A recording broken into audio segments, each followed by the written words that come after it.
Today I want to, what they say in the English language, I want to bite the bullet, which means tackling something a bit tough. And whatever way I come at this subject, I'm no doubt going to have problems. I'll probably end up with both sides of the religious fence not fully happy with me. And anyway, I want to talk today about Jesus or Muhammad.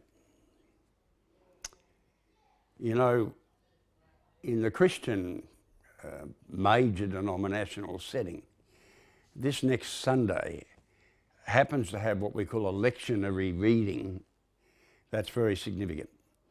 Now, the lectionary is simply some scholars, some religious people go through the Jewish and Christian scriptures and they sort out passages that sort of link with each other. So it's kind of along themes and topics, and they'll take maybe something from the Psalms, which is kind of the ancient Hebrew music, the sort of arts, if you will, religious arts in the Jewish tradition, or maybe one of the prophets, or maybe from what's called the Torah, the law and early history of Israel. And they'll add to that a passage from the Gospels, the four accounts that have been given to us about the life of Jesus of Nazareth. And they'll add to that sometimes something from what we call the epistles, which are the various letters that were written by early Christian leaders like St. Paul and St. James and St. Peter and St. John. And they bring all this together under a theme. Now, this next Sunday, the theme centres around the conversion of one known as St. Paul. And he began being called Saul of Tarsus. He obviously, from his writing, had a real understanding of the Greek culture and of Roman law, but he was a Jew.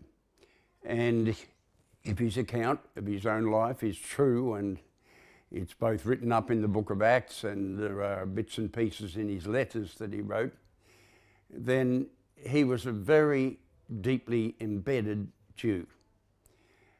And he converted to Jesus. Initially, as a Jew, he was apparently probably quite violent towards this new little cult sect on the edge of Judaism that was originally called the People of the Way, later on became known as Christians because they were following the Christ, who they were claiming was actually the fulfillment of the Jewish scriptures' constant story of a Messiah who would come and save the Jewish people from the oppression under other nations and so on. Now, the interesting thing is that here is a Jew who converts to Jesus. First of all, he's imprisoning Christians because he feels so hostile towards their faith and so negative about the claims they were making about Jesus. But then he becomes, I believe, such a powerful figure that without St. Paul, I'm not sure the Christian faith would have survived the first century. I think his writings and his missionary journeys all over the then known world had a huge impact, and the various things that were undermining the Christian faith, that is some of the very strong Jewish end of things, and at the other end, the kind of mystical writers, what we call the Gnostics, that are rather like the New Age people of today. These two groups were attacking, as it were, the Christian faith. And St. Paul became a great theologian, a great teacher, a great exponent of that faith. Now, I want to say in preparation today that I'm certainly not the world's outstanding scholar on this. I'm not able to speak in Arabic. I have read the Quran a number of times in English translation, which the fundamentalist Islamic people would say isn't the real deal because it's not in the original language as revealed to the Prophet Muhammad. But nevertheless, I've read it, and during my PhD work, I chose, being overseas where you needed to do coursework for a PhD, I chose to study the great world religions, although my primary study was in the field of anthropology. So the issue of culture and the issue of world religions as a very significant part of the history of the development of culture were at the centre of my years of study in getting my doctoral degree, which I eventually earned. And the issue was that I studied Hinduism, I studied Buddhism, Judaism in its various forms, the very conservative end, right the way through to the Messianic Jewish movement. That's a more recent movement in history.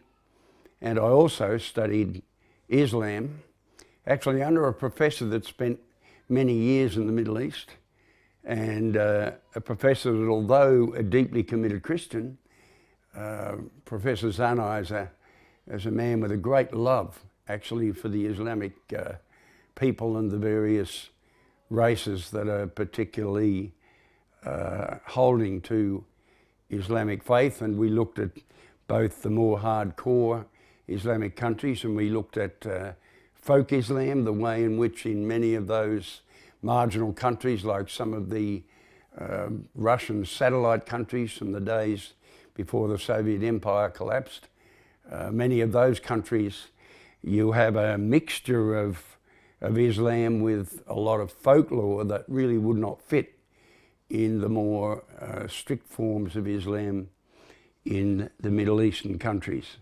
But I just want to say that's my background in part. And of course, I make no apology. I'm a Christian preacher, and I'm very convinced about Jesus. And I want to say to you that this is a very difficult time. The other day, I saw on television, I haven't been able to back all of it up, but I understand that the Oxford University Press had decided they were withdrawing any children's books where there is mention of sausages, mention of pork, mention of bacon, mention of pigs, hogs, because this might offend Islamic people in countries like England and Australia and the other Judeo-Christian countries around the world. I must admit I found that rather annoying, because I don't tell my Islamic friends that they need to be putting aside the eating of pork, and I don't tell my Jewish friends that they shouldn't eat kosher. I mean, that's a decision, particularly in our democratic countries, that should be left for us to do. And I think that some of the Islamic councils have been very, very aggressive in trying to foist and force their point of view on our Western culture, and that troubles me.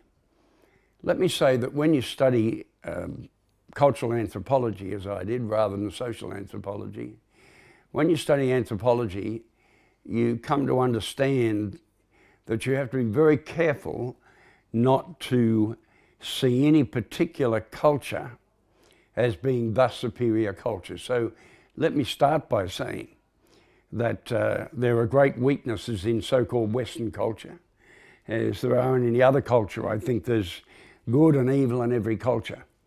And one of the things any anthropologist would insist upon is that you can't say that one culture is absolutely superior over another. However, in our attempts to establish multiculturalism, what we have often done is deny the fact that there are differing opinions about God, about the nature of human society and so on, that contradict each other, and they can't all be right.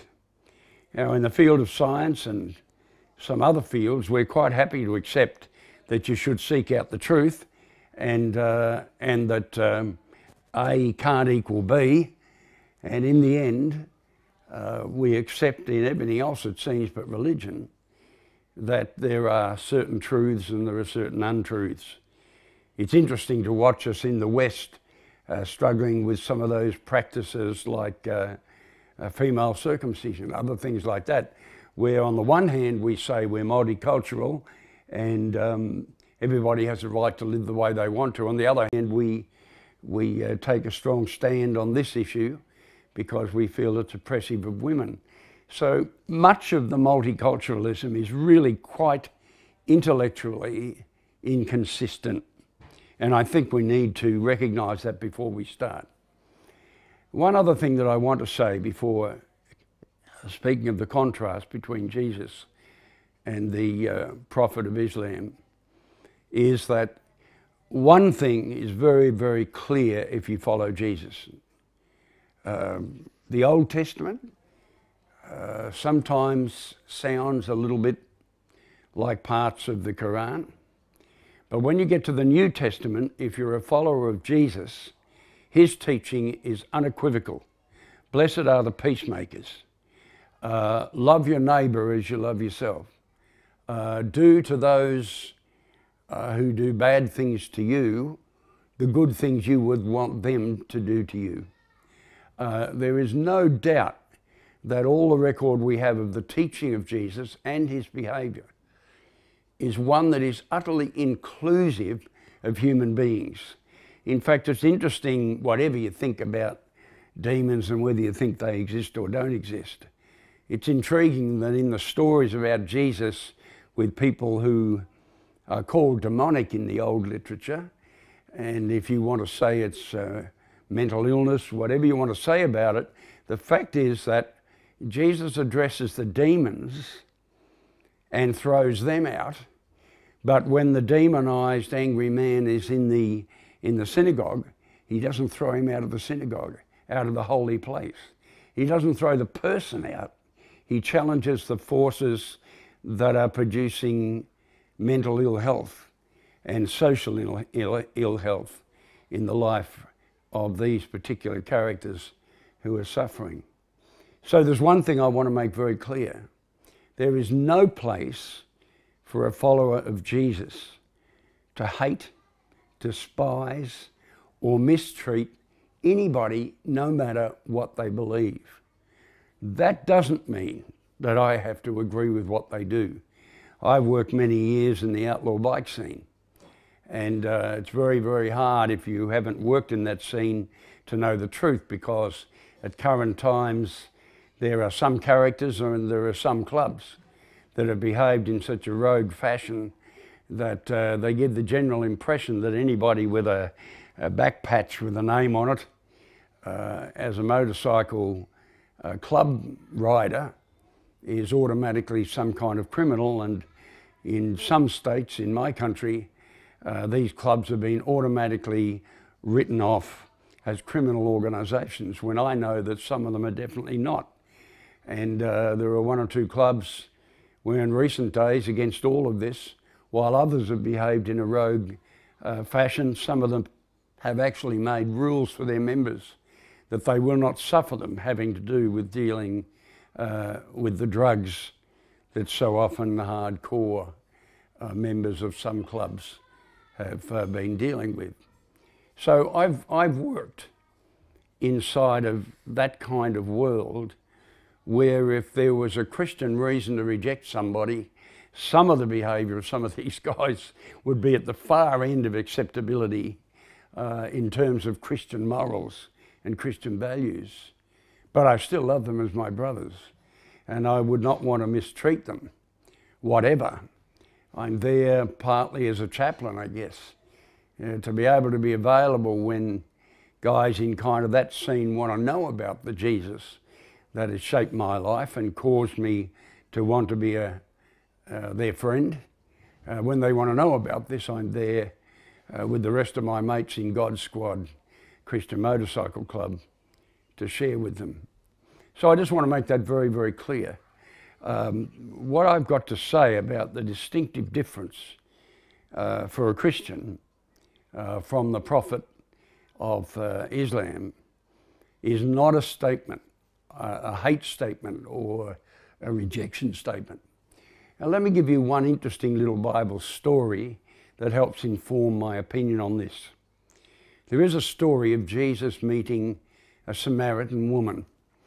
And the Samaritans were despised by the main Jewish culture because during the time that the Jewish people were under oppression from foreign nations, there were some that sort of gave in, as it were, to the marauders that had overcome them, and they intermarried, and they mixed their religion with the religions of these other groups. And for those who wanted to be the purists inside of the Jewish faith, they were seen as traitors to the cause, and so they were rejected completely. Now, they had a view that if you wanted to worship God, there was a place called Mount Gerizim that you would go to, and of course for the Jewish people, Jerusalem was the centre of worship of God. And this particular woman was of course a Samaritan, so theologically she would have been an outcast. She had the wrong worship place and the wrong theological ideas. And secondly, she was a woman, so inside of that very male-dominated culture, for her to be having an in-depth conversation with a Jewish rabbi, which Jesus was, would not have been very acceptable either. So in a sense, there would have been somewhat of a rejection because of her sex. And thirdly, Jesus asked her about her husband, and she said, "I haven't got a husband." He said, "I know. You've had a bunch of them, and the one you're with now isn't your husband." So inside of the moral code of that day, where one story shows some of the leading religious people about to stone a woman to death because she was caught in bed with someone else's husband. I don't know why they weren't going to stone the husband. That's a good question. But in this situation, as a woman who lived so loosely, she would have been rejected because of her morality. And fourthly, she would have been rejected because her morality had led her to become a pariah to the other women in the village. So the story has her coming in the middle of the day, in the heat of the day, to get some water from a well, from a very famous well, a very historic well, and she's there collecting this water on her own because she's socially an outcast as well. So here's a woman that, because of religion, because of sex, because of immorality, so-called, and because of social breakdown and separation, was an outcast. And yet Jesus moves into that situation and he allows her to tell her story. Sometimes people of religious faith won't listen to people of other points of view. And if we want to really dialogue about these things, then it has to be dialogue. It has to be that we listen to our brothers and sisters, even if they disagree with us, if they're wrong or right or whatever.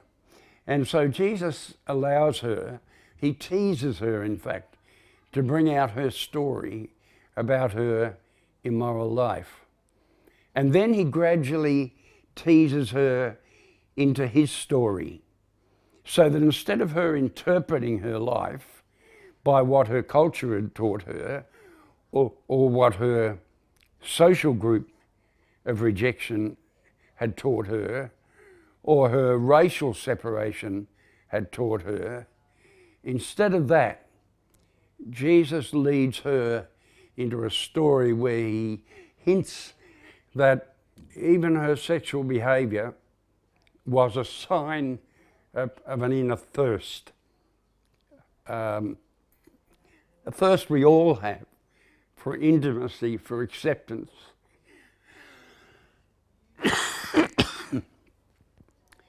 And it seems that what Jesus is hinting at here is this woman in her sexual behaviour was expressing a thirst. And he says to her, because the subject is somewhat surrounding her getting water from this well, he says, How would you like to be able to find water where you don't have to keep collecting it, where this water is like a fountain that springs up inside of you and never stops? And he goes on to hint, I'm the one that can give you that water. Now, to make a long story short, when the disciples come back, they're a bit amazed at her and amazed at Jesus in conversation with her. And she goes back to the village, and the record says, when she got back to the village, she really impressed a lot of them. I mean, they wouldn't have listened to her before, but she says, you got to come and see this guy because he has done something that's revealed everything I ever did. He's really, we sometimes say in the English language, peeled my banana. He's really exposed the inside of my life. Is this not the Messiah? Now, I want to say to you, my friends, you don't have to be a Christian. You can be an atheist, you can be a Buddhist, you can be a Hindu.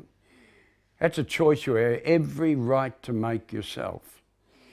But my difficulty is that while I believe in accepting the equality of people in other cultures as equally human, equally the children of God, because as St. Paul said, for we are all God's children. And he's not very far from any one of us. While I accept that, I can't accept that Jesus is simply a prophet secondary to the founder of Islam. I can't accept that because I'm a Christian. Now, I either take the teaching of Jesus seriously and take the teaching of the New Testament documents of the development of the church in that first century. I either take those things seriously as a Christian or I don't call myself a Christian. Now, the differences are these. This will sound a little trite, but Muhammad didn't die on a cross for me to give me forgiveness of my sins. And forgiveness is not a free gift of grace. It's something to be earned by all sorts of religious practices. It's not the way it is with the story of Jesus. And can I say also that the prophet of Islam did not rise from the dead. That's another lengthy discussion. But C.S. Lewis, that great scholar,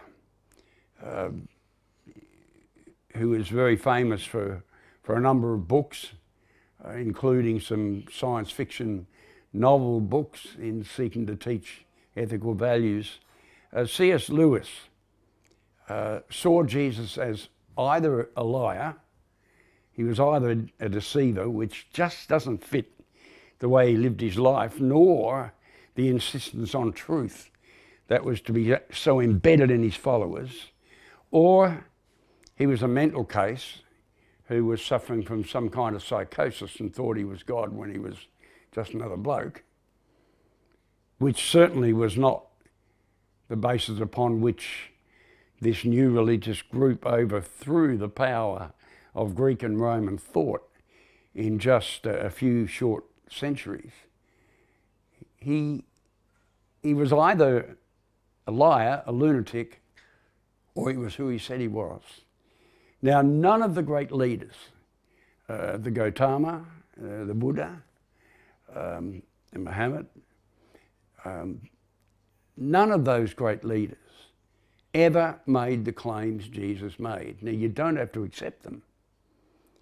You may say he was mad. You may say he was a deceiver. But you've got to examine the text and see if that makes sense. And you've got to ask how a movement that initially was so moral and so compassionate, sadly, in the history of the church, we often walked away from the things Jesus taught us and failed to live the Christian life in a way that honoured his teaching. But if we're to be consistent with Jesus, you can't take someone's head off because they're not going to agree with you. You can't reject and abuse people because they don't accept what you teach. You don't find that anywhere in the teaching of Jesus. What you do find is that he used a phrase which, going back into the history of Israel, is a real teaser, because the great name for God, Yahweh, for which we don't really have a proper transliteration into English, but that name, which sometimes we call Jehovah in the old times in church, that name is a name that is almost impossible to translate into English, but it means I am who I am. It's kind of the ultimate statement of identity in the universe.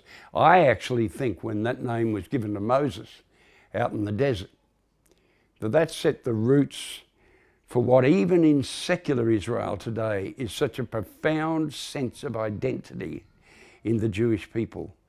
The I am voice out in the wilderness with Moses delivering his people has marked a determined sense of identity, and of course it's meant that we have had a whole lineup of psychotherapists, particularly from the Viennese school of psychotherapy, people like Freud, Jung, Adler, a whole bunch of those guys who have teaching so embedded in the search for identity, for self-esteem and all of that stuff. It goes back to that great I am. When the voice in the burning bush said to Moses, who didn't have a very high sense of his own self-esteem, he said, my family's nothing. I'm a refugee, a boat person. Fortunately, he landed in Egypt and not Australia, where apparently he was accepted there in that culture. But he said, I grew up in a foreign culture. And he said, then I blew it by knocking off a cop and became then, as it were, a fugitive from justice. I failed in my attempts at human rights. And I'm out here in the desert looking after sheep and goats because at least I feel a bit of superiority to them. And he said for you to ask me, whoever this voice is, to go and front what at the time was probably the most powerful politician on earth, the Pharaoh of Egypt, the great nation that it was then, and to tell him to release his workforce that are building those wonderful, magnificent buildings we still are amazed at, that we see in Egypt to this day. He says, how can I go as a nobody and challenge this great politician? And the voice says, well, you go and tell him, I am has sent you. I am has sent you. Yahweh has sent you. And he says, oh yeah, but I've got a voice impediment. I'm going to sound stupid if I stumble over my words. He said, I made your tongue, says the voice in the bush. I made your tongue. Trust me, it's not about you. Go out there and I'll be with you to deliver your people. And the rest is history. Though, of course, Hollywood mixes a lot of mythology with the history. Now, why do I tell you that story? I tell you that story because Jesus constantly used that phrase in another language, but nevertheless, they couldn't have missed the point. He said, I am. I am the way. Not I am one of many ways. I am the truth. Not I am a truth that has some competitive truths elsewhere, but I am the truth. I am the water of life for people that have thirst. I am, he said, the bread of life. I'm that which feeds the hunger of the human heart. I am the resurrection and the life. And I've only given you a few, but frankly, if you want to do a little work and look up a lectionary and see how many I ams there are, you'll be staggered at how many times Jesus says, I am. And the rabbis of his time didn't miss the point because they got very upset about it. They accused him of blasphemy because he made himself equal with God. But he continued to say, I am, I am. None of the other religious leaders ever offered that. And quite frankly, we talk about conversion when we talk about culture. But conversion usually means you simply change your religious beliefs and take on a new form of religious practices, and that is conversion from atheism to Buddhism or something else. But conversion in the New Testament has a sense of a miracle occurring in the human heart that changes the heart. It was prophesied in the old Jewish scriptures. One of the great prophets said, "I'll take away the heart of stone and give you a heart of flesh." The scriptures for a Christian call us to conversion, and a conversion centered in no one else but Jesus. There's no one else. He's the Messiah, and I know I'll upset some people, and if I've got Jewish friends listening to me here, the Messianic Jews will say, yes, yes, yes. A lot of others won't. And many Jews today who are having good fellowship with Christians over issues of peace and justice, and why not work together about those issues? I have no problem with that. But many of them would respect the fact that they have a set of beliefs they hold to, and we Christians have a set of beliefs we hold to. I don't think real believers in any faith have very much respect for people that simply try to homogenize everything, shove everything you can believe into some kind of religious mixmaster blender and come out with some religious pea soup as a consequence. And I want to say at this time, with this great challenge that's going on, I don't want to feed any darkness, any hatred towards my brothers and sisters that are Islamic. I do want to say, and this will get me into trouble with some, that as an old history teacher and as someone that has read a great deal of the history of Islam, there is an attempt to rewrite the history of Islam and take out a lot of those chapters of that history that are far from peace-loving. Now, I'm not saying that the Christian church hasn't got those chapters either, but I will say this: there is nothing in the teaching of our founder that would allow for coercion and violence. But I challenge you, there are parts within the Quran, and there certainly are parts within the teachings of great scholars through the history of Islam that would see coercion in the name of Allah as acceptable because they see Allah as the greatest. Well, I want to say to you in this, I don't want to see that confused. Read it through. Pick up a New Testament if you want to know about Jesus. Let me finish with this. One of the lecturers I had when I was doing my doctorate is a very interesting man, Lamin Senna. He today is the professor of the history of Christianity, the mission of Christianity at Yale University. He took over from a very great history scholar, Kenneth Scott Lartourette, when he died. Now, Lamin lectured us, and he was a loving man, not a man trying to build hatred. But he was in a northern African village in one of those tribes that had been actually coerced into Islam historically a long time before.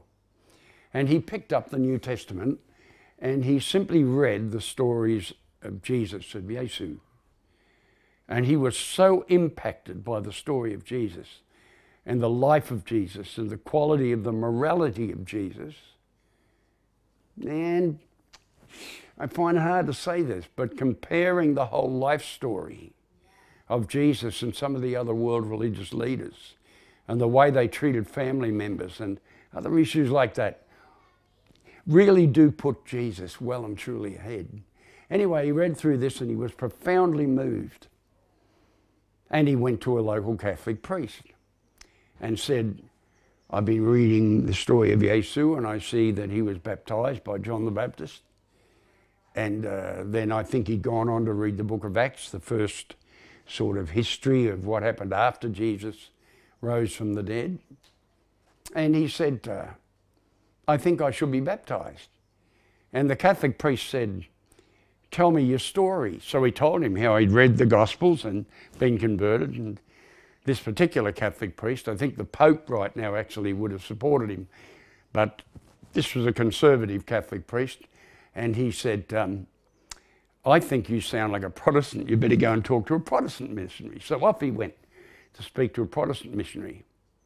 And the Protestant missionary, I think, was very wise, because you see, according to Jesus, you don't get close to God by carrying out religious ceremonies.